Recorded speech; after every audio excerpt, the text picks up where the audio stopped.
अस्सलामु अलैकुम व रहमतुल्लाहि व बरकातुहू। सुभान अल्लाह सुभान अल्हम्दुलिल्लाहि रब्बिल आलमीन वल आक़िबतु लिल मुत्तक़ीन वस्सलातु वस्सलामु अला सय्यिदिल अंबियाइ वल मुरसलीन व अला आलिहि व अस्हाबिहि अत्तय्यिबीन अत्ताहिरीन अम्मा बअद फ़अऊज़ु बिल्लाहि मिनश शैतानिर रजीम बिस्मिल्लाहिर रहमानिर रहीम वमा अरसलनाका इल्ला रहमतल लिल आलमीन सदक़ल्लाहुल अज़ीम। गौसे आज़म बमने बेसरू सामा मददे क़िबले दी मददे काबे ईमा मददे इंतज़ारे करमे तुस्त मने ऐनी राए खुदा जो एहतराम व अक़ीदत के साथ अपने और सारी कायनात के मरकज़ अक़ीदत अनीसे बेकसां चारा साज़े दर्दमंदा हम गरीबों के गमगुसार हम फ़कीरों की सरवत शहर यार इरम ताजदार हरम नौबहार शफ़ाअत शब असरा के दूल्हा नौशे बज़्म जन्नत दानाए सुबुल मौलाए कुल सुभान अल्लाह ख़त्मुर रसुल खुसरवे खूबा सयाह लामका सुभान वजे अल्लाह कुनफ़का दुर्रिल्लाहिल मकनून सिर्रिल्लाहिल मखज़ून आलिम मा काना व मा यकून आबो गिले अंबिया जानो दिले असफिया मतले हर सआदत सुभान मक्ते हर अल्लाह सियादत सुभान अल्लाह खुलासे कायनात फ़ख्र मौजूदात हुजूर अहमद मुज्तबा मुहम्मद मुस्तफ़ा या रसूल अल्लाह सलातु वस्सलामु अलैका या रसूल अल्लाह अस्सलातु वस्सलामु अलैका या नबी अल्लाह सलातु वस्सलामु अलैका या नबी अल्लाह अस्सलातु वस्सलामु अलैका या हबीब अल्लाह सलातु वस्सलामु अलैका या हबीब व अल्लाह अला आलिका व अस्हाबिका या नूर व अल्लाह अला आलिका व अस्हाबिका या नूर अल्लाह सल्लल्लाहु ताला अलैहि वसल्लम। सल्लल्लाहु ताला अलैहि वसल्लम। जिस सुहानी घड़ी चमका तैबा का चांद, जिस सुहानी घड़ी चमका तैबा का चांद, उस दिल अफरोज साअत पे लाखों सुभान सलाम। अल्लाह सुभान वो अल्लाह दानाए सुबुल खत्मुर रसुल मौलाए कुल जिसने, वो दानाए सुबुल खत्मुर रसुल मौलाए कुल जिसने गुबारे राह को बख्शा फरोगे वादिये सीना। सुभान अल्लाह सुभान निगाहे अल्लाह इश्क मस्ती में वही अव्वल वही आखिर, निगाहे इश्क मस्ती में वही अव्वल वही आखिर, वही कुरआन वही फुरकान वही यासी वही तौहा। सुभान अल्लाह आज सुभान अल्लाह रबीउल अव्वल शरीफ की 12 तारीख है और पूरी दुनिया के लोग बिलखुसूस अहले इस्लाम अच्छी तरह से इस बात को जानते हैं कि आज का दिन हम सब के आका व मौला खातिमुन नबिय्यीन कायदुल मुरसलीन हुजूर अहमद मुज्तबा मुहम्मदुर रसूलुल्लाह सल्लल्लाहु ताला अलैहि व आलिहि व सहबिही व बारक वसल्लम की विलादत तैयबा का दिन है। उम्मत की अक्सरियत इस बात को बयान करती है कि पीर के दिन रबीउल अव्वल शरीफ की 12 तारीख को सुबह सादिक के वक्त मुस्तफ़ा जान रहमत सल्लल्लाहु अलैहि वसल्लम की विलादत तैयबा हुई। हुजूर अकरम सल्लल्लाहु अलैहि वसल्लम एक आलमी इनकलाब को लेकर के दुनिया में जलवगर हुए। आप सब इस बात को अच्छी तरह जानते हैं और जो नहीं जानते वो जान ले कि रहमतुल लिल आलमीन का मतलब क्या है। हुजूर आलमीन के लिए रहमत बन करके तशरीफ लाए। अल्लाह के हबीब अलैहिस्सलाम की आमद से पहले यही जमीन थी जहां पर बच्चियों को जिंदा दफन किया जाता था। दुनिया का कोई दहशतगर्द इस वक्त अपनी औलाद को नहीं मारता, बल्कि दुनिया में जितने भी दहशतगर्द हैं वो सब दूसरों की औलाद को मारते हैं, लेकिन खुद की औलाद से प्यार करते हैं। लेकिन अल्लाह के हबीब अलैहिस्सलातु व तस्लीम की आमद से पहले दहशतगर्दी जमीन के ऊपर किस कदर उरूज पर थी, किस कदर दहशतगर्दी अपने पूरे शबाब पर थी, दहशतगर्दी किस तरीके से अपनी पूरी गंदगी और नहुसतों के साथ थी कि अपने बच्चों को अपने हाथ से जिंदा दफन किया जाता था। लेकिन पूरी कायनात के अंदर जिसने बच्चियों को दफन करने की रस्म बद का खात्मा किया है वो मेरे और आपके आका रहमतुल लिल आलमीन सल्लल्लाहु अलैहि वसल्लम की जात है। मुस्तफा जान रहमत सल्लल्लाहु अलैहि वसल्लम आलमीन के लिए रहमत बन करके आए। अगर आलमीन समझना है तो हमारे बुजुर्गों ने बताया कि आलमीन का मतलब क्या है। हम कुरान मुकद्दस के अंदर दो जगह पर आलमीन का जिक्र आसानी के साथ समझ सकते हैं। एक तो कुरान कहता है अल्हम्दुलिल्लाहि रब्बिल आलमीन, सारी खूबियां उस अल्लाह को है जो तमाम आलमीन का पालने वाला है। यानी कि तमाम आलमीन को पालने वाला कौन है? आलमीन का मतलब क्या होता है? अल्लाह के सिवा जो कुछ है वो आलमीन में है। सिदरा के मकी आलमीन में है, आसमानों के फरिश्ते आलमीन में है, आसमान भी आलमीन में है, आसमान के फरिश्ते भी आलमीन में है, दुनियाए नबातात आलमीन के अंदर है और सारे नबातात आलमीन के अंदर है, हत्ता के जमीन आलमीन के अंदर है, जमीन के अंदर के मामलात आलमीन के अंदर है, समुंदर आलमीन में है, समुंदर के अंदर के मामलात आलमीन में है। यानी अल्लाह के सिवा जो कुछ है वो सब आलमीन में है। अल्लाह पाक फरमाता है अल्लाह वो है जो आलमीन को पालने वाला है। आलमीन समझना है तो एक बात आपको बताना चाहता हूँ, जहां हमारी अक्ल खत्म होती है वहां भी आलमीन मौजूद है। मिसाल के तौर पर अल्लाह तबारक व तआला ने हजरत मूसा अलैहिस्सलाम से फरमाया मूसा अब आपको हमारी तरफ आना होगा, हमारी तरफ आना होगा, मौत की लज्जत को चखना होगा। हजरत मूसा अलैहिस्सलाम को अपनी बेटी का ख्याल आया, मूसा अलैहिस्सलाम को इकलौती बेटी का ख्याल आया, इकलौती बेटी का तसव्वुर आया कि मैं दुनिया से चला जाऊंगा तो उस वक्त मेरी इकलौती बेटी का क्या होगा। अल्लाह अकबर, आप अपनी बेटी का चेहरा देखते हैं और ख्याल आता है कि अपनी मेरी बेटी का क्या होगा।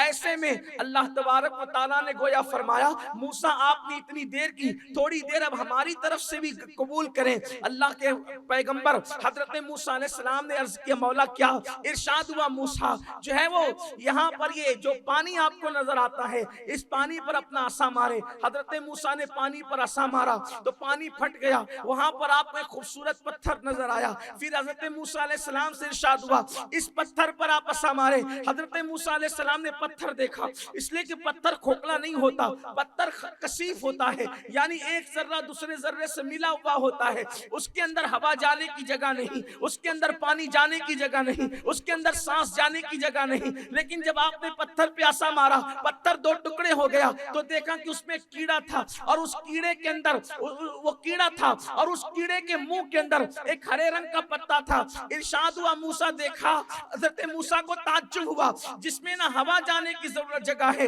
न पानी जाने की जगह है, न सूरज की किरणें जाने की जगह है, न सुई जाने की जगह है। उसमें कीड़ा भी मौजूद है, वो सांस भी ले रहा है और वो हरा पत्ता खा रहा है। तब इरशाद हुआ मूसा जब इस पत्थर के अंदर हम इसको खिलाना नहीं भूलते तो तेरी बेटी की परवरिश करना कैसे भूल जाएंगे। आपको अपनी बेटी की परवरिश की फिक्र क्या है। अब यहाँ पर अल्लाह फरमाता है अल्हम्दुलिल्लाहि रब्बिल आलमीन कि अल्लाह तमाम आलमीन का पालने वाला है। तो उस पत्थर में जो कीड़ा था वो भी आलमीन में था। अब अल्लाह दूसरी जगह पे फरमाता है वमा अर्सलनाका इल्ला रहमतल लिल आलमीन, मैं आलमीन का पालने वाला हूँ और जिसकी वजह से पालता हूँ वो रहमत मोहम्मद है।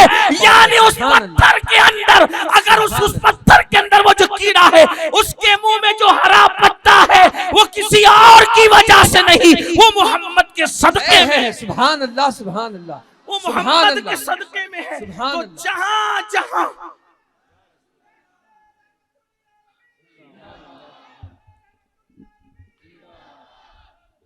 जहां जहां रब की रुबूबियत है वहां वहां मुस्तफा जान रहमत की रहमत है। अब अल्लाह पालता क्यों है, पालता क्यों है, अल्लाह क्यों पालता है?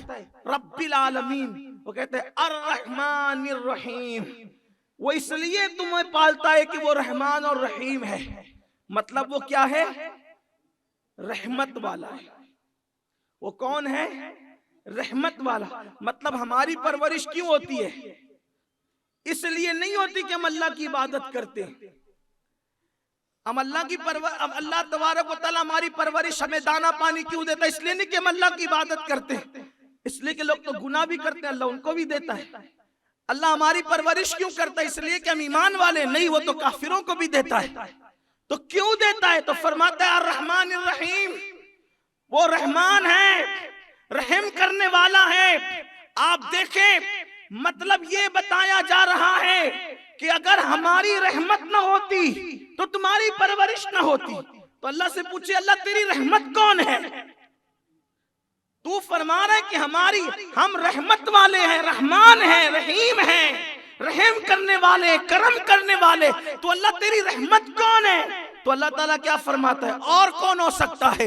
वमा अरसलनाका इल्ला रहमतल लिल आलमीन, हमने आलमीन के लिए रहमत बनाकर किसको भेजा? मुहम्मदुर रसूलुल्लाह को। एक और बात, वो अल्लाह है, रब है, रुबूबियत वाला है, वो पालता है, परवरिश करता है, लेकिन किसके सदके? मोहम्मदुर रसूलुल्लाह के सदके। तो मोहम्मदुर रसूलुल्लाह तो आज से पौने 1500 साल पहले पैदा हुए, उससे पहले भी तो अल्लाह पालता था। इसीलिए तो अल्लाह ने सारी कायनात को पैदा करने से पहले रहमत को पैदा किया। हजरत जाबिर पूछते हैं, या रसूल अल्लाह, अल्लाह ने सबसे पहले क्या पैदा किया? तो फरमाया, जाबिर सबसे पहले अल्लाह ने तेरे नबी के नूर को पैदा फरमाया। सुभान अल्लाह, सुभान अल्लाह, सबसे पहले रहमत पैदा हुई। सुभान अल्लाह। तो जब कुछ नहीं था तो भी वो रहमतुल लिल आलमीन थे। इसीलिए मेरे इमाम कहते, वो जो न थे, सुभान अल्लाह, तो कुछ न था। सुभान अल्लाह, वो जो न हो तो कुछ न हो। जान है वो जहान की, जान है तो जहान है। धूप बहुत है आपके सरों पर, लेकिन आपको रहमत समझाना चाहता हूं। आप कहेंगे, आपने दावा किया अल्लाह किसकी वजह से पालता है? बोलो, आप रात भर जगह भी, आप पे धूप पर भी, जरा बोलना पड़ेगा, किसकी वजह से पालता है? मिलके बोलो भाई, हुजूर की वजह से। बोलो, किसकी वजह से पालता है?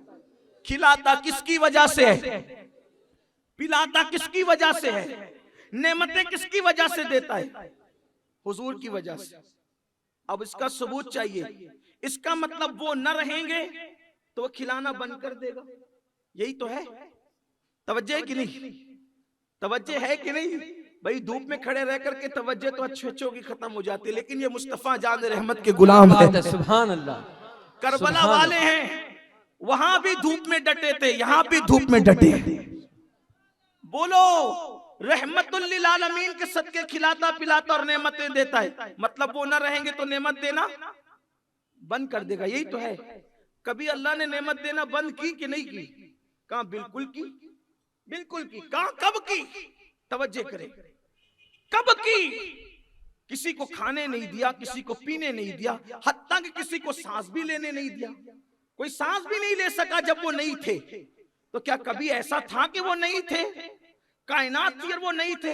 हमने कहा एक मंजिल आई थी कि जब कायनात थी और वो नहीं थे। वो कब? कहा कि वो सोए थे दारे उम्मे हानी में, जिब्रील उनको उठाकर ले गए।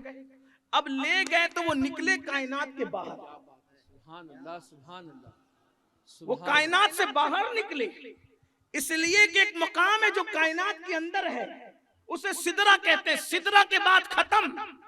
अब उसके बाद कायनात के बाहर की बात है, आलमीन के बाहर की बात। वो कौन सी आलमीन है जिसे कुरान, आलमीन के बाहर क्या है? तो कुरान कहते हैं सुम्मा दना फतदल्ला फकान क़ाब क़ौसैन औ अदना। तो आलमीन के बाहर वो निकले। अब आलमीन के अंदर जो थे वो सब बयान करते हैं। आलमीन के बाहर जब गए तो कोई बयान न कर सका, बल्कि कहने वाले कह चुके, उठे जो कसरे दना के पर्दे, कोई खबर दे तो क्या खबर दे, यहाँ वहां तो जा ही नहीं तो ही की, वहां तो जो की जगह ही नहीं है, कौन वहां की बात करेगा? तो वो निकल गए, कायनात से बाहर निकल गए, आलम से बाहर निकल गए। जब आलम से बाहर निकले तो अल्लाह ने खिलाना पिलाना सांस लेना सबका बंद करा दिया। क्यों बंद करा दिया? आप कहेंगे हुजूर तो गए आए, सब मान रहे हैं, बिस्तर भी गर्म था, जंजीर भी हिल रही थी। ओ अल्लाह के बंदो, अगर मेराज ईमानदारी से बयान की जाए तो मुकर्रिर जो बयान करने के लिए उठ के आएगा उसका बिस्तर गर्म नहीं रहता। जो दरवाजा अपने घर का खोल के उसकी जंजीर नहीं हिलती रहती। तो जब बयान करने वाले का बिस्तर गर्म नहीं रह पाता, मेराज बयान करने के लिए निकल के आने वाला, तो मेराज पे जाने वाले का बिस्तर कैसे गर्म हो सकता है? और जंजीर कैसे हिल सकती है? लेकिन सब कह रहे जंजीर भी हिल रही थी, बिस्तर भी गर्म था, पानी भी बह रहा था जो वुजू और गुस्ल का था। आपसे कहता हूं, जाने को ज्यादा टाइम लगता है या बयान करने को ज्यादा टाइम लगता है? अभी मिसाल के तौर पे आप लोग इतनी बड़ी तादाद में यहाँ मौजूद है, आप निकले कहां से? मस्जिद या रसूल अल्लाह से आने के लिए निकले। कहां कहां घूम के आए? मुझे लोगों ने बताया कि 5 किलोमीटर घूम कर आए। कितने किलोमीटर घूम के आए? 5 किलो। हमारे उलमाए किराम भी थे, हमारे उस्ताद गिरामी अल्लामा इस्माइल यार अलवी साहब थे, हमारे हाफिज मौलाना हाफिज मकसूद साहब थे, अल्लामा जियाई साहब थे, अल्लामा नजमी साहब थे, अमजदी साहब थे, हमारे बिरादर जनाब शफीक राना साहब थे और दीगर अहबाब हमारे ये सब उलमाए किराम मौजूद थे, हाफिज आसिफ साहब वगैरह सब। कितना टाइम लगा? कितना टाइम लगा? 2 घंटे का टाइम आप लोगों को लगा कमो बेश। अब उसको मैं बयान करना चाहूं तो क्या कहूं? मस्जिद या रसूलुल्लाह से निकले, बागबान जमात खाने में आ गए। बोलो, चलने में ज्यादा टाइम लगता है कि बोलने में? बोलो, चलने में। और हुजूर की मेराज या बयान करने में घंटों जा रहे हैं, और फिर लोग कहते हैं कि जंजीर भी हिल रही थी, बिस्तर भी गर्म था और पानी भी बह रहा था, जबकि मेरा भी यही ईमान है। तो ये क्या चीज है? हुजूर ने बयान किया तो उसको बयान करने में भी हुजूर को खुद इतना टाइम लगा कि बिस्तर भी उस वक्त गर्म नहीं रहा, जंजीर भी हिलने को मामला नहीं रहा। तो आखिर कुछ तो समझने की बात है। अगर धूप में आपका दिमाग मेरी तरफ है तो मैं आपको रहमत समझाना चाहता हूं और रहमतुल लिल आलमीन समझाना चाहता हूं। लोग कैसे पल रहे हैं, लोग कैसे पल रहे हैं, लोग ये समझे। लोग क्यों पल रहे हैं ये समझे, लोग क्यों सांस ले रहे हैं ये समझे। देखो, हुजूर ने गुस्ल किया, निकले, मस्जिद अक्सा गए, इधर गए उधर गए, ये सब तो कायनात की बात थी। लेकिन जब कायनात के बाहर निकले, गोया के लामकां पहुंचे, जहां कोई नहीं जा सकता, जहां किसी का तसव्वुर नहीं जा सकता, किसी का तखय्युल नहीं जा सकता, और अल्लाह के कुर्ब में बैठे इतनी बातें की, इतनी बातें की, इतनी बातें की कि अगर उन बातों पर बातें की जाए तो इंसान की जिंदगी खत्म हो जाए मगर कभी बात खत्म न हो। जन्नत देखा, जहन्नम का मुशाहिदा किया, जन्नत की सैर की, वापस आए। तो भाई कितना टाइम लगा होगा? हजारों साल लग गए होंगे। बोलो, लगे होंगे कि नहीं होंगे? लेकिन फिर ऐसा क्यों हुआ? इतना सब देखा, इतनी बातें की, जब आए तो जंजीर भी हिल रही थी, बिस्तर भी गर्म था। तो अब गोया कुदरत बताना चाहती है, मेरे बंदो, जब मेरा महबूब कायनात से निकला तो चूंकि उसके सदके में खिलाता पिलाता और तुम्हें सांसें अता करता था, तो महबूब क्या निकला? मैंने तुम्हारी सांसें भी बंद कर दी, तुम्हें खिलाना भी बंद कर दिया, तुम्हें पिलाना भी बंद कर दिया। और रात और दिन जो बनते थे वो सूरज की गर्दिश से बनते थे। तो वो तुम्हारी सिर्फ जान नहीं है, वो तुम्हारे लिए सिर्फ रहमत नहीं है, वो तो सूरज के लिए भी रहमत है, वो तो चांद के लिए भी रहमत है, वो तो दरख्तों के लिए भी रहमत है, वो तो पत्थरों के लिए भी रहमत है, वो तो आसमान वालों के लिए भी रहमत है, वो तो सिदरा वालों के लिए भी रहमत है। तो जब वो रहमत निकली वहां से, तो हमने सूरज को उसी जगह रोक दिया, खबरदार आगे नहीं बढ़ना, क्योंकि रहमत की वजह से तू गर्दिश करता था। रहमत निकली, तूने ठहरना होगा, तू गर्दिश नहीं कर सकता। चांद आगे नहीं बढ़ सकता, दिन आगे नहीं बढ़ सकते, रात आगे नहीं बढ़ सकती। गोया के रहमत क्या निकली? जो जहां था वो वहीं रुक गया, इसलिए कि वो कायनात की रूह थी। रूह कायनात निकली तो इंसान भी ठहर गए, जिन्नात भी ठहर गए, जमीन भी ठहर गई, आसमान भी ठहर गए, सितारे भी ठहर गए, सितारे भी ठहर गए, समा को समक ठहर गए, दश्तो जबल ठहर गए, पहरों पर ठहर गए, आबशार और दरिया ठहर गए, सब ठहर गए, क्योंकि रहमत चली गई, रूह चली गई। अब किसी को हरकत करने की इजाजत नहीं। और जब वो वापस आए, जब वो वापस आए तो हुआ क्या? जब रहमत चली गई थी, रूह कायनात, तो समझ लो जो जब रूह निकलती है तो रूह निकलते वक्त कोई कहेगा अल्लाह अल्लाह, तो रूह निकली तो वही ठहर गई, हो अकबर भी नहीं बोल सकता। जब वापस आएगी तो हो अकबर बोलेगा। यहां तक लुकमा उठाया, रूह गई तो यही लुकमा रह गया। रुकू में चला गया था, रूह निकली तो रुकू में रह गया। सजदे में रूह निकली तो सजदे में रह गया। बोलो यही तो होगा। और फिर क्या होगा?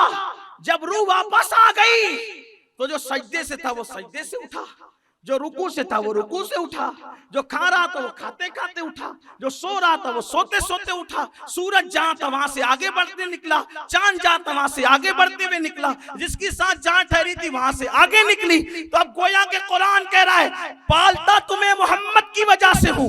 जब तक वो रहमत तुम्हारे दरमियान थी उस वक्त तक तुम पाले जा रहे थे। रहमत निकल गई, पता नहीं लोगों को कि कितने साल कितना अरसा बीता, उस वक्त तक ना किसी को सांस मिली, ना खाना मिला, ना पानी मिला। जब वो रहमत दुनिया में लौट करके आई तो चूंकि जब वो रहमत गई थी रूहे कायनात तो दरवाजा खोल के निकले थे तो जंजीर इधर थी, समझ लो। तो वो रूह निकली कायनात की आलमीन की रहमतुल लिल आलमीन, तो वो जंजीर उधर ही रुक गई, उधर ही ऐसे ठहर गई। अब जब वो वापस आए तो जंजीर भी हिलती उनकी रहमत से है, हवा भी चलती उनकी। बिस्तर ठंडा कैसे होता है? हवा चलने से। भाई हवा जहां थी वहीं ठहर गई। जब हवा चली नहीं, ना इधर से गुजरी ना उधर से गुजरी, तो बिस्तर ठंडा कैसे होगा? जहां था वहीं रुक गया हवा का निजाम, जंजीर भी ऐसी अटक गई। अब जब वो वापस आए तो जो जंजीर जहां अटकी थी वो ऐसे ऐसे हिलने लगी, और हवा चूंकि चली नहीं थी जब वो आए तो अब हवा चलना शुरू हुई। तो पहली हवा गुजरने पे थोड़ी बिस्तर ठंडा होता है, इसीलिए फरमाया कि बिस्तर भी गर्म था, जंजीर भी हिल रही थी और वो पानी भी बह रहा था। क्यों? इसलिए कि उनके जाने से रुक गई थी कायनात। वो जो न थे तो कुछ न था, वो जो न हो तो कुछ न हो। जान है वो जहान की, जान है तो जहान है। तो सब पल रहे हैं हुजूर की रहमत की वजह से और रहमतुल लिल आलमीन की वजह से। ये तो एक बात हुई। दूसरा, वो खुद कैसे रहमतुल लिल आलमीन है कि दुनिया पे कैसे रहम किया। अपनी बात समेटते हुए अर्ज करूं, एक तो ये कि दुनिया के अंदर जुल्म था। तवज्जो करना, जुल्म से बचाने के कई तरीके होते हैं, जिसमें से दो तरीके मारूफ है। नंबर एक, जुल्म करने वाले से मजलूम को बचा लो। तवज्जो करना, एक करम और रहमत की बात ये होती है कि जिसपे जुल्म हो रहा है उसको अपनी ताकत से बचा लिया। जैसे बचा लिया तो अब क्या होगा? बचाने वाला हटा तो फिर मारने वाला दोबारा इसको मारेगा। एक बात ये होती है, चले ठीक है, बचाने वाला उसको ले चला गया, लेकिन जालिम तो जालिम रहा, ये फिर किसी दूसरे को पकड़ के मारेगा। ठीक, तो काम पूरा कैसे होता है कि रहमतुल लिल आलमीन सिर्फ मजलूम को बचा नहीं रहे, मजलूम को बचाया भी और जालिम को भी रहम दिल बना दिया, ताकि मैं सामने रहूं तो भी जुल्म न कर सके, और मैं सामने न रहूं तो रहम इतना भर दिया कि दूसरे किसी पे भी जुल्म न कर सके। इसी को शायर कहता है, जो न थे कुछ राह पर औरों के हादी बन गए, क्या नजर थी जिसने मुर्दों को मसीहा कर दिया। अल्लाह के रसूल अलैहि सलाम ने जुल्म करने वालों को कैसा रहम दिल किया था कि वो रास्ते से तकलीफ देने वाली चीज को भी हटा दिया करते थे। जुल्म करने वालों को कैसा रहम दिल कर दिया था कि अपने बच्चों को जिंदा दफन करने वाले दूसरों के बच्चों को पालने पे मजबूर हो गए थे। ये था उनका इनकलाब। और 23 साल की कलील मुद्दत में कैसा इनकलाब बपा किया। सिर्फ दो बातें अर्ज करता हूं। तरबियत जो की थी, तरबियत उनकी रहमतुल लिल आलमीन के कुर्बान जाए, हर एक के दिल में रहम भर दिया था। कितना रहम भर दिया था कि लोग मुसलमानों को पहचानते थे तो रहम दिली की वजह से पहचानते थे। जब गरनाता का सुकूत हुआ और गरनाता की सरजमीन से मुसलमानों को निकाला जा रहा था, मारा जा रहा था, काटा जा रहा था, तो मुसलमानों के उलमा ने फैसला किया कि लोग जब मुसलमानों की शक्ल में यहां से गरनाता से निकलते हैं तो उनको ईसाई लोग काट देते, मार देते हैं, उनका कत्ल कर देते हैं। तो उलमा ने कहा भेष बदल के निकलो, जान बचाओ। तो एक हमारा जवान मुसलमान ईसाइयों का लिबास पहनकर, टाई लगाकर और सूट बूट में जब गरनाता के बाहर निकलने लगा तो उस वक्त ईसाई लॉबी ये फैसला कर चुकी थी कि मुसलमान भेष बदल के निकल रहे हैं, अब कैसे पहचाने कि ये मुसलमान है या ईसाई है। तो उस वक्त उन्होंने उनको एक मशवरा दिया, एक राहिब ने, उनके मजहबी पेशवा ने मशवरा दिया कि एक काम करो, एक बंदे को जो कोड़ी हो, बीमार हो, शहर के दरवाजे पे डाल दो और उसको तड़पता छोड़ दो और उससे कहना कि वो पानी मांगे, पानी पानी करे। अगर ईसाई होगा गुजर जाएगा, पानी नहीं देगा, और अगर मुसलमान होगा तो जरूर रुक करके पानी देगा। मुसलमान जान बचा के भाग रहा था ईसाइयों के लिबास में। अल्लाह अकबर। होलिया उसका ईसाइयों जैसा था, लेकिन दिल तो उसका मोहम्मदी था, दिल तो इश्क रसूल से मामूर था। जब उसने देखा एक कोड़ी, एक जुजामी, एक मरीज तड़प रहा है धूप में और पानी का मुतालबा कर रहा है, तो वो चाहता था कि जान बचा के निकल जाए, लेकिन उसके कदम रुक गए। ऐसा लगा जिसे पैरों में किसी ने जंजीर डाल दी हो। पानी मांगने वाला मांग रहा था, लेकिन ये मुसलमान जवान अपने आप को रोक न सका, पानी लाने के लिए चला गया। जब पानी लेकर आया, पकड़ लिया गया। लोगों ने पूछा तू मुसलमान है? उसने कहा कि तुम नहीं देखते मेरा हुलिया ईसाइयों जैसा है, मैं ईसाई हूँ। अल्लाह अकबर। कहा नहीं, तुम मुसलमान हो। और जब तहकीक की गई तो वो मुसलमान था। उस ईसाई राहिब से पूछा गया कि तुमने ये मियार क्यों लगाया कि जो मुसलमान होगा रुक कर पानी देगा और जो मुसलमान नहीं होगा चला जाएगा? तो उसने कहा था कि रहमतुल्लिल आलमीन का जो उम्मती होगा उसके दिल के अंदर रहम जरूर मौजूद होगा, चाहे किसी सदी का उम्मती हो। अगर वो रहमतुल्लिल आलमीन से उसके दिल का कनेक्शन जुड़ा हुआ है तो उसके दिल के अंदर रहम जरूर होगा। मुसलमान जब कभी पहचाने ना जाए तो मुसलमानों को रहम दिली की वजह से पहचाना जाता है। हुजूर ने वो इनकलाब बपा किया था। ये और बात है, आज हमारे दिलों में रहम भी नहीं रह गया। तो रहम नहीं रह गया तो लोगों को एहतिसाब करना चाहिए कि कहीं माज़ अल्लाह रहमतुल्लिल आलमीन से कहीं कनेक्शन टूट तो नहीं गया, कहीं कनेक्शन कमजोर तो नहीं हो गया। और आखिरी बात, हुजूर ने सिर्फ इंसानों के लिए रहमत नहीं, सिर्फ मुसलमानों के लिए रहमत नहीं, बल्कि मेरे आका ने तो जानवरों के लिए भी रहमत थे। और कैसे रहमत थे? बड़ा मशहूर वाकया है, कायनात की तारीख में आपको कभी नहीं ऐसा मिलेगा। कोई कायद, कोई रहनुमा, कोई लीडर, कोई सियासतदान, कोई मजहबी पेशवा आपको ऐसा नहीं मिलेगा जैसा मेरे आका थे।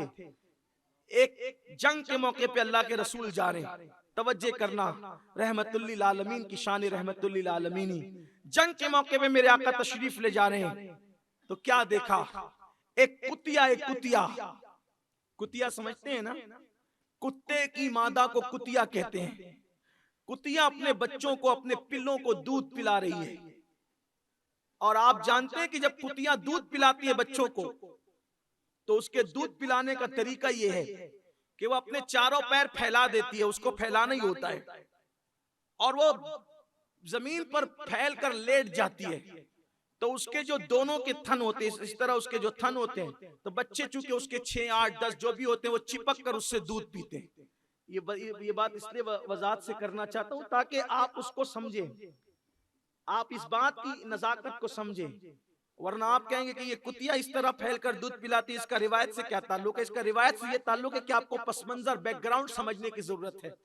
कुतिया जब दूध पिलाती है तो पैर चारों फैला करके, और वो पैर भी ऐसे फैलाती है, एक के ऊपर एक रख के नहीं फैलाती है वो। आप कभी देखना, गौर करना, यही तो दुनिया में देखने की चीजें हैं। कारखाना इबरत है दुनिया। देखो पूरी कायनात को मगर इबरत की निगाह से देखो, कायनात को देखो मगर फिक्र की निगाह से। अल्लाह की कुदरत के जलवे उसमें ढूंढो।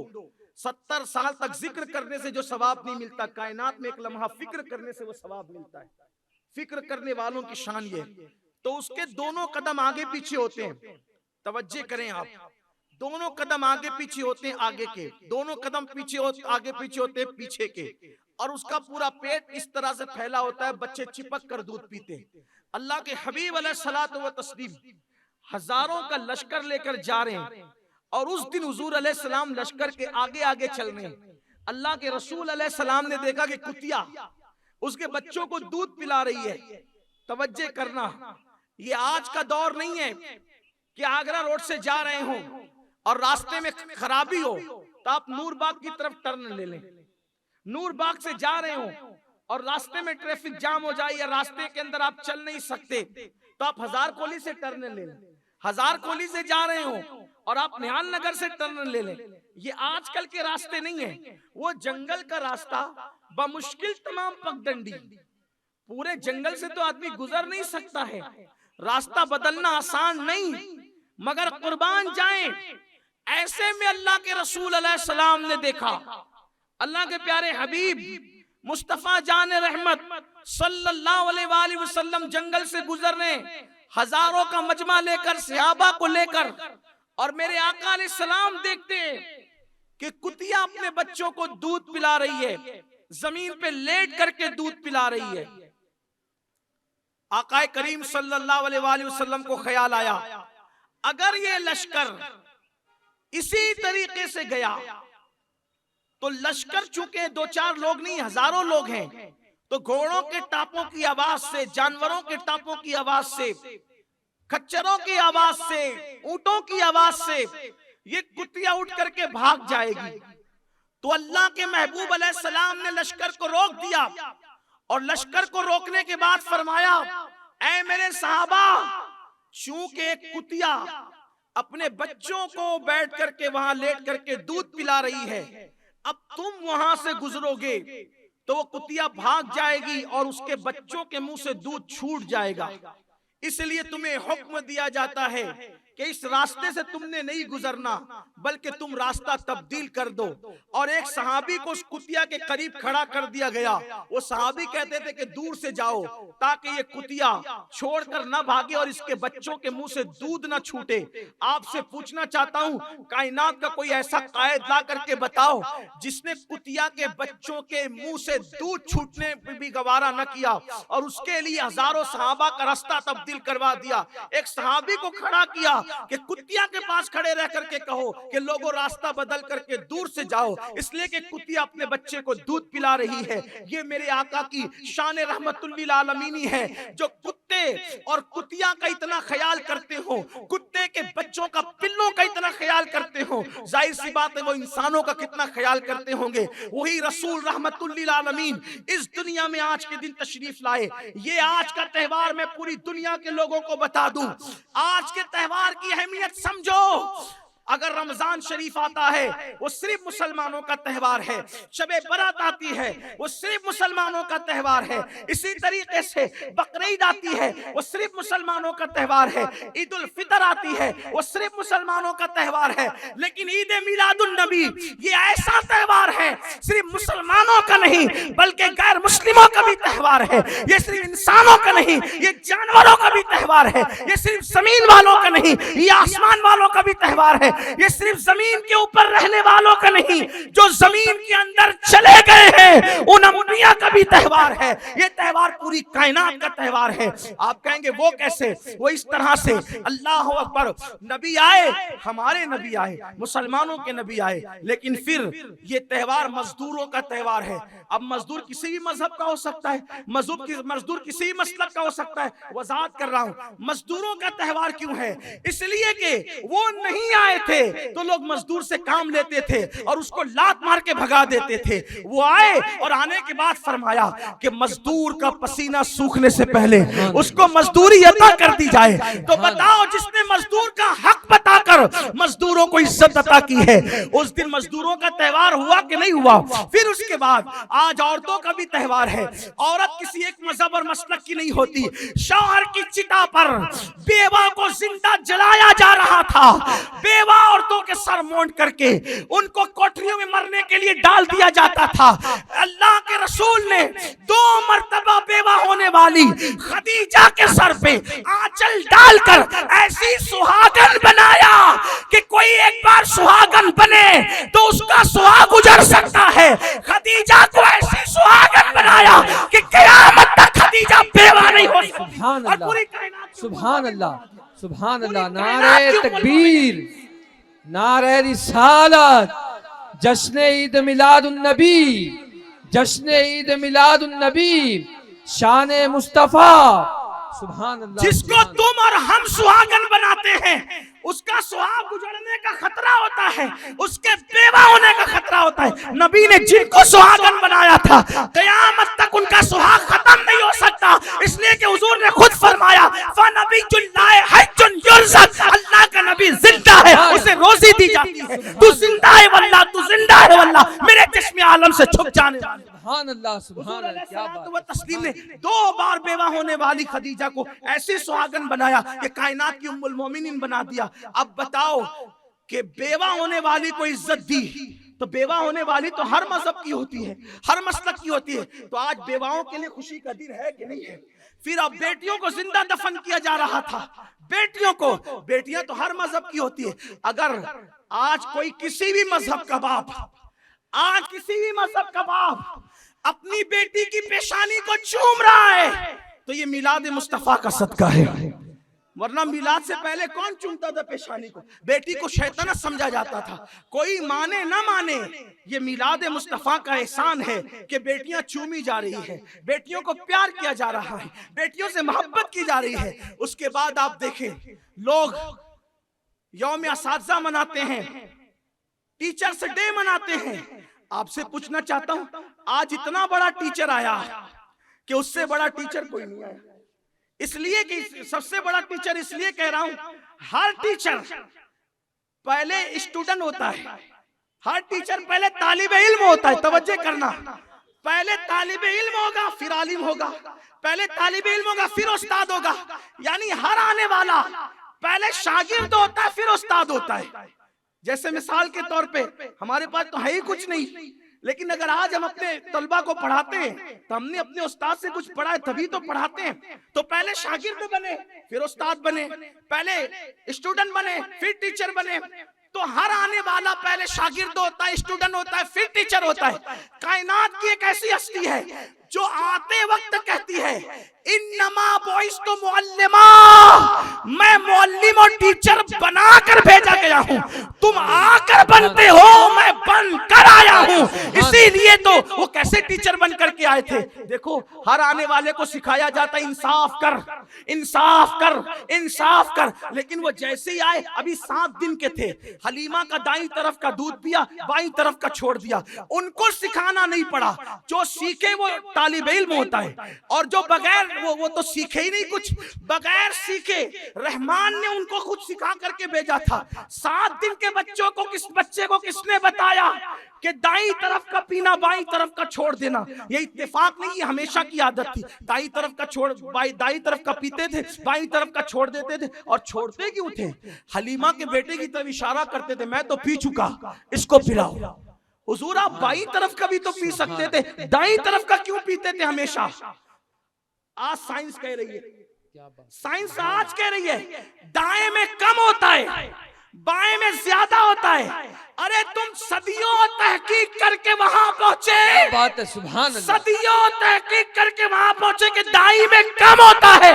वो तो दुनिया में आके 7 दिन में बता रहे हैं कम वाला अपने लिए रखा, ज्यादा भाई को दे दिया। सुभान अल्लाह, सुभान अल्लाह, ये शान है उनकी।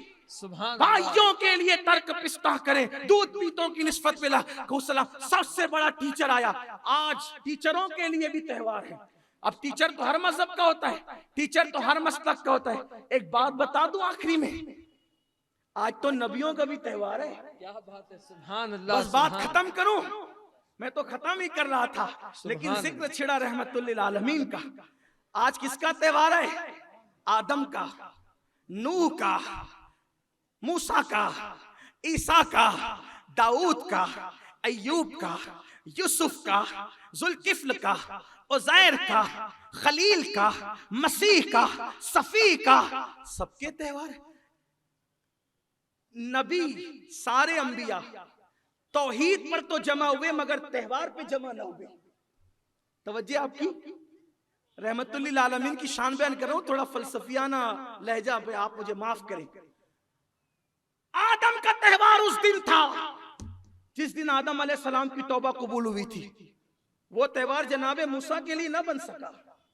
मूसा का त्योहार उस दिन था जिस दिन फिरौन और फिरौनियों से आपकी और आपकी कौम को निजात मिली। वो जनाबे नूह का त्योहार न बन सका। लेकिन ये त्योहार सबका है, नबियों का भी। बोल दूं आपको कि नहीं बोलूं? बता दूं नबियों का त्योहार कैसा है? बस बात खत्म, इतना समझ ले।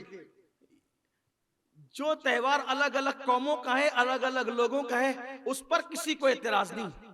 और जो पूरी कायनात का त्योहार है उसके बारे में हम दिल छोटा करते हैं, इसको मनाए कि नहीं मनाए। अरे ये तो नबियों के लिए भी खुशी का दिन है, त्योहार का दिन है। आप कहेंगे कैसे? देखो आसान ज़बान में समझाऊं, समझ लो। इससे पहले भी कभी कहा था, लेकिन आज उन्वान की मुनासबत से समझ लो। देखिए, ये हमारा शहर मालेगांव है, गुंबदो मीनार का शहर। जब कोई कहता है गुंबदो मीनार का शहर तो मुझे बहुत खुशी होती है, लेकिन जब यहाँ के लड़के और लड़कियां बार में पकड़ाते हैं तो मुझे फिर शर्म आती है कहने में कि गुंबद और मीनार का शहर ये क्यों है। तो सिर्फ गुंबद और मीनार बनाने से थोड़ी कोई अच्छा और इज्जतदार हो जाता है, अपना किरदार भी तो अच्छा होना चाहिए, है ना। ये बात है, लोगों को चाहिए कि वो अपनी औलाद पे कंट्रोल करे, तरबियत करे औलाद की। जब नशा करते हुए 16-16, 17-17 साल के लड़के पकड़े जाते हैं तो मुझे शर्म आती है कि गुंबद और मीनार के शहर में क्या हो रहा है। अच्छी बात नहीं है। औलाद की सही तरबियत करो, औलाद को सही। छोटी छोटी चीज पर लोगों का कत्ल हो जाता है, छोटी छोटी चीज पर। बकरी से झगड़ा शुरू होता है कि मेरे आंगन में तेरी बकरी ने क्यों पेशाब की, उसी पे झगड़ा शुरू होता है, कत्ल हो जाता है। इतनी सस्ती हो गई इंसान की जान कि बकरी की वजह से इंसान मार दिया जाता है, छोटी छोटी चीज की वजह से। और मैं तो आपको बोल चुका कि जो रहमतुल लिल आलमीन का उम्मती होगा उसके दिल में रहम होगा। इतने बेरहम कैसे हो गए कि एक दूसरे को मारने पे तुल गए, छोटी छोटी बात पर एक दूसरे पे केस करने को तुल गए, छोटी छोटी बात पर औरतों को तलाक देने पे तुल गए। क्या रहमतुल लिल आलमीन से रिश्ता रहा आपका? आपके पास तो रहम ही क्या है? जहां कुत्तों पे भी रहम किया जाता था, आज हम वहां इंसानों पे रहम नहीं कर रहे। तो बहरहाल गुंबद और मीनार का शहर है यहाँ रमजान शरीफ पूरा बहुत शान से मनाया जाता है। मेरे शहर के अंदर रमजान शरीफ इतना प्यारा मनाया जाता है कि मुझे रश्क आता है कि कहीं और ऐसा होगा। दिल्ली में भी, मुंबई में भी ऐसी बहारें, अगर आवाज पहुंचे तो वो लोग नाराज ना हो, ऐसी बहारें इसलिए नहीं होती कि हमारे यहाँ इफ्तार आदमी अकेला नहीं करता, बाजू वाले को दे के करता है। ये बात कम देखी जाती है। और भी चीजें बहुत ख्याल करते हैं गरीबों का। लेकिन पहले रोजे से लेकर 29 रोजे तक के मेरी कौम बहुत चैन से रोजा रखती है, कोई जल्दी नहीं होती। लेकिन 30वां रोजा लोगों को बड़ा भारी पड़ता है। ऐसा लगता है उनके बस में हो तो जैसे वो पतंग खींचते हैं ना, वैसे वो चांद को डोर लगाकर खींचे कि चांद दिखे 29 को। मैं लोगों से कहता हूं कि अल्लाह के बंदो, आखिर 30 का रोजा आप पर इतना बार क्यों होता है? हमें तो कहा गया कि चांद देखो, रोजा रखो, चांद देखो, ईद करो। आप ऐसे चांद के तजस्सुस में होते हैं कि अगर कभी चांद से रिश्तेदारी हो तो आप उससे शव्वाल में शिकायत कर बैठे कि आप 29 को क्यों तशरीफ ना लाए थे, 29 को आते तो अच्छा होता। बहरहाल लोगों का बस चले तो मौलाना कहने के लोग 28 को भी लाने लगे। वो एक अलग बात है, मेरे उन्वान से हट के, लेकिन समझाना कुछ चाहता हूं। 29 का चांद लोगों के लिए होता है बड़ा कीमती, 30 को तो लोग तकते भी नहीं है बेचारे चांद की तरफ, इसलिए कि उन्हें कोई मतलब ही नहीं होती। ऐसा हुआ कि 29 तारीख का इफ्तार किया। इफ्तार करने के बाद बच्चों ने हंगामा किया, चांद हो गया, चांद हो गया। हाफिज मौलाना गुफरान साहब अपनी जामा मस्जिद या रसूल अल्लाह में गए, वहां जाकर के बैठे कि क्या होना चाहिए। उतने में हाफिज मकसूद साहब तशरीफ लाए। ध्यान से सुनना, ये अंबिया का त्योहार क्यों है। हाफिज मकसूद साहब तशरीफ लाए। हाफिज जी मुबारक हो, माशाल्लाह मुबारक हो। हाफिज साहब मौलाना गुफरान ने कहा कि भाई काहे की मुबारकबाद हाफिज जी? अरे चांद हो गया, यहाँ क्या बैठ करके कर रहे हो, चलो तैयारी करो ईद की। तो यार अलवी साहब उस्ताद भी बाजू में मौजूद थे, ये सबके उस्ताद। इन्होंने कहा हाफिज जी पढ़े लिखे आदमी हो, चांद ऐसे होता है? आपके कहने से चांद होगा? अरे कहा कि वो पूरा नूर बाग में पूरे 57 में हंगामा मचा, चांद हो गया, चांद हो गया। कहा भाई हंगामे से चांद नहीं होता, तुमने देखा चांद? तुमने देखा? कहा नहीं मैंने नहीं देखा। कहा फिर? मुझे हाफिज तजम्मुल साहब ने बताया। कहा बैठो, फोन लगाओ, बुलाओ उसको। हाफिज तजम्मुल साहब को बुलाओ। हाफिज तजम्मुल आए। अरे भाई यारवी साहब, मौलाना गुफरान, हाफिज मकसूद साहब, क्या यहाँ बैठ के टाइम पास कर रहे हो? चलो चांद हो गया, धूम मनाओ, तैयारी करो। पूरा इस्लाम पूरे में धूम मची हुई है। काहे की चांद की? भाई धूम से कुछ नहीं होता, चांद हुआ कि नहीं ये बताओ। वो कहा कि सब तो कह रहे चांद होगा, सबके कहने से तुमने देखा? नहीं मैंने नहीं देखा, मुझे अमजदी साहब ने बताया कि चांद हो गया। बैठो यहाँ बैठो, बुलाओ अमजदी साहब को। ये नूरी मस्जिद की तरफ से उधर से आए, मालदा दयानत शिवार से। अरे भाई यहाँ बैठ के क्या बातें कर रहे हो, चलो तैयारी करो बाल बच्चों के लिए, सब इंतजाम करो, चांद हो गया सब मुबारक। अरे आप अमजदी साहब कैसी मुबारकबाद, चांद कहाँ हुआ? अरे हो गया सब, तो एकदम धूम मची हुई पूरे बाजारों के अंदर, चांद हो गया। अब बाजार में धूम मचने से कुछ नहीं होता, आपने देखा? नहीं नहीं मैंने नहीं देखा। अमजदी साहब बैठो। किसने? मैंने नहीं देखा, मैंने जो सुना है ना, तो मैंने कारी अब्दुल सलाम से सुना, अब्दुल सलाम ने मुझे बताया चांद हुआ। बैठो। अब हाफिज मकसूद देखे हाफिज तजम्मुल का चेहरा, हाफिज तजम्मुल देखे अमजदी साहब का चेहरा, और अब ये हजरात ये तो कहे कि यार मैंने तो सच्चे से सुन के बात कही थी, लेकिन यहाँ तो बात ही कुछ और है। अल्लाह न करे अगर झूठ साबित हुआ तो कयामत तक मुंह उठा के मालेगांव में चलने के काबिल नहीं रहेंगे। हमने तो सुनकर सच्चे से बात कही थी, लेकिन ये क्या बात हो गई? कारी अब्दुल सलाम आए, आने के बाद कारी साहब ने कहा अरे भाई क्यों बैठे टाइम पास करो, चलो चांद हो गया, जल्दी से तैयारी करो, ऐलान करो ईदगाह पे नमाज होगी। कहा भाई ईदगाह पे नमाज होगी, चांद हुआ कि? कहा हो क्या? कहा कि क्या हो गया चांद, कैसे हो गया चांद? अरे कहा तुम्हें नहीं पता, मैंने खुद देखा है चांद। कारी साहब कहेंगे मैंने खुद देखा है चांद, चांद हो गया। अब ये जितने बैठे हुए थे ना थप्पी में, सबके मुंह पे मुस्कुराहट आ गई। वाह रे अब्दुल सलाम तेरे कुर्बान, तू आया हमारी इज्जत बचा ली, हमें झूठा होने से महफूज कर लिया, हमें सच्चा होना साबित कर दिया। अब इस मिसाल को यही रखो, बिला तमसील बिला तमसील बिला तमसील बिला तमसील, मिलाने को नहीं समझाने के लिए ये कायनात की महफिल सजी थी। आदम आए, अरे बुतों की पूजा न करो, अल्लाह एक है। तो लोगों ने आदम से कहा अल्लाह एक है, तुमने देखा? नहीं देखा, सुना है। नूह आए, अरे बुतों की पूजा न करो, अल्लाह एक है, वहदहू ला शरीक है। जितने नबी आए ला इलाहा इल्लल्लाह का पैगाम लेकर आए, अल्लाह एक है, अल्लाह के सिवा कोई इबादत के लायक नहीं। तो जब नूह आए तो लोगों ने कहा एक अल्लाह की दावत देने वालों, तुमने अल्लाह को देखा है? कहा नहीं मैंने नहीं देखा। कहा कि वो मूसा आए, फिर मूसा आए, उन्होंने कहा अल्लाह एक है, देखा नहीं देखा। कभी जनाबे खलील आए, कभी जनाबे ईसा आए, कभी जनाबे मूसा आए, कभी इस्माइल आए, अल्लाह तरतीब आते रहे। मैंने तरतीब से नाम नहीं लिया, लेकिन ये तरतीब से सब अंबिया आते रहे पूरी कायनात के अंदर। कभी कोई शाम में आया, कोई यमन में आया, कोई इराक में आया, कोई हिंद में आया, कोई सिंध में आया, नबी आते रहे कहते रहे अल्लाह एक है, अल्लाह एक है, अल्लाह एक है, अल्लाह एक है, अल्लाह एक है। और सारी कौम यही पूछती रही तुमने देखा नहीं सुना, तुमने देखा नहीं सुना, तुमने देखा नहीं सुना। अब सारी कायनात में 1,24,000 अंबिया आ गए और सबने यही कहा हमने सुना, हमने सुना, हमने सुना। कोई बदबख्त उठ कर कह सकता था 1,24,000 हर दौर में आके ये कहते रहे हमने सुना, हमने सुना।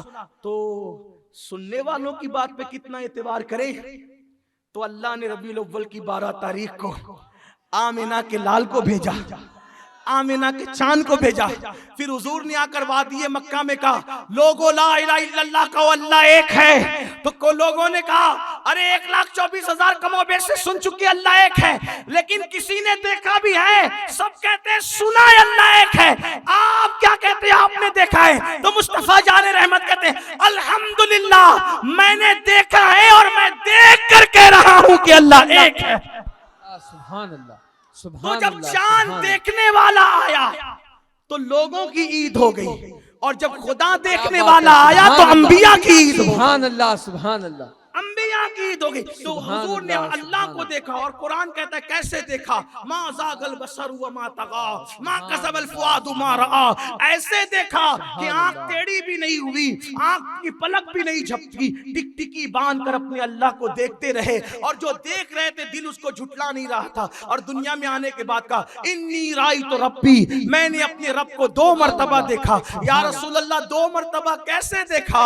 तो गोया के कहा जा रहा है एक मर्तबा तो बुलाया था तब देखा, दूसरी मर्तबा फिर नमाज कम करने के लिए गए थे, उसके बाद फिर देखा। गोया के बताया जा रहा है कि मेरे आका अलैहिस्सलाम दूसरी मर्तबा इज़्ने खुदा से अपनी मर्जी से तशरीफ ले गए और खुदा का दीदार किया। लेकिन जितनी मर्तबा गए गोया के उसको मेरे आका ने समेट करके बयान किया कि मैं इन्नी राई तो रब्बी, मैंने अपने रब को 2 मर्तबा देखा। तो मेरे आका अलैहिस्सलाम के प्यारे दीवानों, ये दिन सारी कायनात का दिन है। हत्ता के कच्चे फलों के लिए भी ये त्योहार का दिन है। मेरे आका की आमद से पहले लोग कच्चे फल काट करके फेंक देते थे। हुजूर ने फरमाया दरख्तों से कच्चे फल मत काटा करो, क्योंकि फल इसलिए तोड़े जाते हैं, या तो खाएंगे, खाना मकसद होता है, तो फल तो पक्के खाए जाते हैं, तो कच्चे फल फेंकने के लिए न तोड़ना।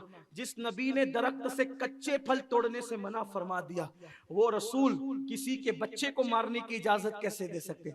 जो कच्चा फल तोड़ने से मना करे वो बच्चा मारने की इजाजत कैसे दे सकते? तो गोया कि आज कच्चे फलों के लिए भी ईद का दिन है और आज लोगों के बच्चों के लिए भी ईद का दिन है। तो मैं किस किस पर गुफ्तगू करूं? अगर आपके धूप में बैठने का ख्याल ना होता तो रहमतुल लिल आलमीन के हवाले से दिल के वो तार छिड़े हैं कि आपके सामने तफसीली गुफ्तगू होती, लेकिन बस यही कहता हूं वो हर आलम की रहमत है, किसी आलम में रह जाते, ये उनकी मेहरबानी है कि ये आलम पसंद आया। आपसे कहता हूं रहमतुल लिल आलमीन की आमद का दिन है, सिर्फ झंडी परचम लाइटिंग लगा के ईद ना मनाओ। झंडी लगाते हो लगाओ, परचम लगाते हो लगाओ, लाइटिंग लगाते हो लगाओ, जलसे जुलूस करते हो सब करो, लेकिन यहां से उठने के बाद जरा मालेगांव के हॉस्पिटलों में भी चले जाना, बीमारों की इयादत करके उनको फल देना और कहना बीमार की इयादत करना रहमतुल लिल आलमीन की सुन्नत है। हाँ, किसी बेवा के घर भी चले जाना और जा करके उसको दुपट्टा पेश कर देना, किसी यतीम को कोई लिफाफा दे देना, किसी मुस्लिम के साथ साथ किसी गैर मुस्लिम को भी मिठाई का डब्बा दे के कहना कि मेरा वो नबी आया था जिसने गैर मुस्लिमों के लिए भी चादरें बिछाई, जो खुद भूखा रह करके दूसरों को खिलाता था। हमारे ऐसे नबी तशरीफ लाए, अपने किरदार से अपने नबी की जिंदगी पेश करो। अल्लाह हम सबको तौफीक अता फरमाए। ये रहमतुल लिल आलमीन कॉन्फ्रेंस आज आपने धूप में बैठ करके सुनी, मैं उम्मीद करता हूं कि ये धूप में बैठ करके सुनना अल्लाह क़यामत के दिन आपको वहां की धूप से महफूज फरमाएगा। गोया कि कुदरत कहेगी मेरे महबूब का जिक्र धूप में बैठ के सुनने वालों, आज महबूब की चादर का साया दूंगा और आज के दिन तुम्हें धूप से महफूज कर लूंगा और इंशाअल्लाह क़यामत के दिन नबी के झंडे के नीचे हम सब होंगे। आका फरमाते हैं कि मेरा झंडा होगा और मेरे झंडे के नीचे जो है वो आदम और आदम के सिवा जितने अंबिया सब होंगे, सारे अव्वलीन और आखिरीन मेरे नबी के झंडे के नीचे होंगे। इसीलिए मेरे इमाम कहते हैं सबा वो चले के बाग फले, वो फूल खिले के दिन हो भले, लिवा के तले सना में खुले हमारी ज़बां तुम्हारे लिए। अल्लाह ताला हम सब के हाल पे रहम फरमाए, अल्लाह मुस्लिम उम्मा को मुत्तहिद कर दे। मेरी गुजारिश है, मैं तकरीर खत्म कर चुका, लेकिन मिलाद मुस्तफ़ा के मौके पे, रहमतुल लिल आलमीन कॉन्फ्रेंस के मौके पे एक आखिरी में पैगाम आपको देना चाहता हूँ। मुसलमानों, अगर हिंदुस्तान में तरक्की करना है, हमें चाहिए कि हम मुखालिफिन से न टकराएं, अपने मुखालिफिन से न टकराए बगैर, किसी से टकराए बगैर हमें 3-4 चीजों पे तवज्जो करनी चाहिए। नंबर 1, हलाल कमा के मालदार बनो। हलाल कमा के यूट्यूब पर, मोबाइल पर, फेसबुक पर जितना टाइम पास करते हो वो टाइम बचाकर रोजी रोटी में लगाओ और मेहनत करो, हलाल कमाओ, मालदार बनो। क्योंकि अगर गुर्बत अल्लाह की तरफ से आ जाए तकदीर के एतबार से तो बुरी नहीं है, लेकिन अगर कोई कामचोर बनकर जंगर चुट्टापन करके अगर कोई गरीब बनता है तो ऐसी गरीबी को हुजूर ने पसंद नहीं फरमाया, बल्कि फरमाया कि गरीबी कभी कभी इंसान को कुफ्र तक ले जाती है। हुजूर ने ऐसी गुर्बत को पसंद नहीं किया, गरीबी आदमी को कभी कभी कुफ्र तक। अगर गरीब रहोगे तो ईमान भी नहीं बचा सकते, गरीब रहोगे तो बेटी की आबरू भी नहीं बचा सकते। इसलिए पहली चीज इस पे मेहनत करो कि हलाल जरिए से मालदार बनो। 8 घंटे की बजाय 12 घंटे मेहनत करो और हलाल कमाओ। एक नहीं, कई कारोबार करो, कई कोशिशें करो और कमाओ, इसलिए कि हलाल कमाना जुर्म नहीं है। मेरे आका अलैहिस्सलाम फरमाते हैं जो हलाल कमाने के लिए घर से निकलता है, जब उसके पसीने उसको निकलते हैं, कतरे निकलते हैं, तो हर पसीने का कतरा उसका आखिरी गुनाह लेकर के गिरता है। और जब हलाल कमाने वाला थका हारा पसीना गिरा कर घर आता है तो वह ऐसे गुनाहों से पाक होता है जैसे अभी अपनी माँ के पेट से पैदा हुआ। हलाल कमाओ। ये जो नौजवान छोकरे बाइक लेकर, मोबाइल लेकर के, इन करके, अच्छे कपड़े पहनकर निकलते हैं, कुछ कमाते नहीं है, ऐसे ही बस चाहे वो माँ बाप पे बोझ बनते हैं। ये ऐसे नंगे नवाब किले पे घर लोगों को ये बता देना चाहिए, ये इस्लाम नहीं है। ये इस्लाम नहीं है मेहनत कमाओ, तरक्की करो, कामयाबी हासिल करो, बल्कि तुम बाइक लेके घूमते हो, लड़कियां छेड़ते रहते हो, नशा करते हो और बोझ बनते हो, ये तो इस्लाम पसंद नहीं करता। फारूक आजम ने देखा एक जवान को कि वो मस्जिद में पड़ा हुआ है और वो हमेशा मस्जिद में रहता है। तवज्जो करना, इस्लाम क्या है। उमर इब्ने खत्ताब से ज्यादा इस्लाम कौन समझ सकता है? आज के दौर में कोई मुसलमान उनसे ज्यादा समझ सकता है? फारूक आजम ने देखा एक जवान है मस्जिद में रात दिन पड़ा रहता है। पूछा तू रात दिन पड़ा रहता है, तेरा घर कैसे चलता है? कहा मेरा एक भाई है, वो रात दिन मैं मस्जिद में पड़ा रहता हूं तो वो मेरे खर्चे उठा लेता है, घर का कारोबार वही संभालता है। फारूक आजम ने फरमाया तुझसे बेहतर तेरा भाई है। ऐ मस्जिद में पड़े रह करके बोझ बनने वाले, जो सिर्फ फर्ज नमाज़े सुन्नते वाजिबात पढ़ के मस्जिद से चला जाता है और तेरा बोझ उठाता है, वो तुझसे बेहतर और अफजल है। ये इस्लाम का नजरिया। बोझ बनने की बजाय बोझ उठाने वाले बनो। तो मालदार बनो, कोशिश करो। नंबर 2, अगर आधी रोटी खाना पड़े तो आधी रोटी खाओ, लेकिन अपने बच्चों को पढ़ाओ, तालीम दो अपने बच्चों को। और एसएससी और एचएससी तक मत रुको। आईएएस बनाओ, आईपीएस बनाओ, इंजीनियर बनाओ, डॉक्टर बनाओ, टीचर। और डॉक्टर भी बीओएमएस वाला नहीं भाई, बहुत हो गए बीओएमएस वाले, हर गली में हो गए। अगर डॉक्टर लोग हो तो मेरी बात का बुरा नहीं माने, बहुत हो गए। जरा उससे आगे भी तो बढ़ो। जिसको देखो बीएमएस कर करके छोटी सी क्लिनिक लेके बैठता है। सितारों के आगे जहां और भी है, अभी इश्क के इम्तिहान और भी है। आगे बढ़ो, आगे पढ़ो। आपके माँ बाप ने जिनको बीएमएस बना दिया, अच्छा किया, एहसान किया, लेकिन अब हमारे बच्चे आगे बढ़ना चाहिए। मौलाए कायनात फरमाते हैं तुम्हारे माँ बाप ने तुमको जितना पढ़ाया उससे ज्यादा तुम अपनी औलाद को पढ़ाओ, क्योंकि तुम्हारी औलाद का दौर तुम्हारे दौर से ज्यादा तेज रफ्तार और तरक्की याफ्ता होगा। इसलिए अपने बच्चों को आला तालीम दो। हर आदमी अपने बच्चे को डीएड न कराए। आपके अब्बा ने डीएड कराया था, ठीक है, आप जरा आगे की बात करें, अपने बच्चों को आला तालीम दिलवाएं। और आप कहते हैं पैसे नहीं है, मैं कहता हूं क्यों नहीं है भाई। जितना गुटखा खा करके थूक देते उससे तो बच्चे की फीस भरी जा सकती है ना। जितनी कपड़ों पे खर्चा करते उससे तो बच्चों की फीस भरी जा सकती है। तो बच्चों को आला तालीम दो। और नंबर 3 और आखिरी बात, दीन से करीब हो जाओ, अपने मजहब से करीब रहो। कितनी भी तरक्की कर लो लेकिन मजहब से कभी दूर नहीं जाना। उसकी वजह यह है मजहब हमारी बुनियाद है, मजहब हमारा मरकज है। वो फूल हमेशा के लिए मुरझा जाता है, वो फूल हमेशा के लिए मुरझा जाता है जो अपने मरकज से रास्ते को तोड़ देता है। एक दरख्त से, पौधे से फूल हट जाए, अगरचे मस्जिद के मिंबर पे रखा जाए तो भी शाम होते होते वो सूख जाएगा, मुरझा जाएगा। मुसलमानों, अगर तरोताजा रहना है तो अपने दीन से वाबस्ता रहो। जमीन के ऊपर रहोगे तो भी तरोताजा रहोगे, जमीन के अंदर रहोगे तो भी तरोताजा रहोगे। दीन से अपने रिश्ते को मजबूत रखो। मालदार बनो, तालीम याफ्ता बनाओ और दीनदार बनो। आज रहमतुल्लिल आलमीन कॉन्फ्रेंस के मौके पे ये 3 चीजें मैं आपके सामने पेश कर रहा हूं। अल्लाह ताला हम सबको तौफीक रफीक अता फरमाए। गुफ्तगू के दरमियान कोई गलती हो तो अल्लाह माफ फरमाए। अस्तगफिरुल्लाह रब्बी मिन कुल्लि ज़ंबि व अतूबु इलैहि व मा अलैना इल्लल बलाग। अस्सलामु अलैकुम व रहमतुल्लाहि व बरकातुहू।